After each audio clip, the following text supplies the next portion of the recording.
আসসালামু আলাইকুম। এই ফুলটি দেখে কি আপনি বলতে পারবেন এটি কি গাছের ফুল? খুব সম্ভবত পারবেন না। এটি হচ্ছে কানাইডিঙ্গা গাছের ফুল। এই হচ্ছে কানাইডিঙ্গা গাছের পাতা, সুবিন্যস্ত সারিতে সাজানো। কানাইডিঙ্গা গাছ প্রায় বিলুপ্ত উদ্ভিদ।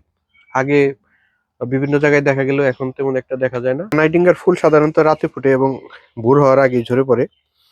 কানাইডিঙ্গার পরাগায়ন মূলত বাদুড় বা অন্যান্য পাখির মাধ্যমে হয়। এজন্য আপনি কানাইডিঙ্গা ফুলে প্রায়শই এই বাদুড়ের আঁচড় দেখতে পারবেন। এর ইংরেজি নামটি খুব অদ্ভুত। একে ইংরেজিতে মিডনাইট হরর বলে। কানাইডিঙ্গা গাছ 20 থেকে 30 ফুট অব্দি লম্বা হতে পারে। কানাইডিঙ্গা একটি শুধু গাছ মনে হলো আপনার কাছে, এ কিন্তু ঔষধি গুণে ভরপুর।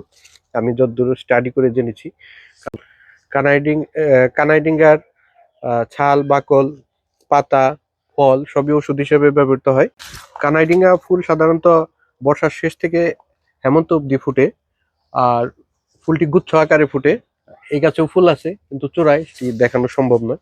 অনেক উপরে ফুল। ফল দেখতে সিমের মতো লম্বা হয়ে থাকে, লম্বাটে তরবারির মতো। গ্রাম বাংলায় একটি কথা প্রচলিত আছে, কানাইডিঙ্গা গাছ থাকলে নাকি বাড়িতে ঝগড়া লাগে। কারণে গাছ না কাটি, ও কারণে গাছ কাটার ফলে বা গুরুত্ব বুঝে না জানার কাটার ফলে আজ প্রায় বিলুপ্তির পথে কানাইডিঙ্গা। ধন্যবাদ সবাইকে। আসসালামু আলাইকুম।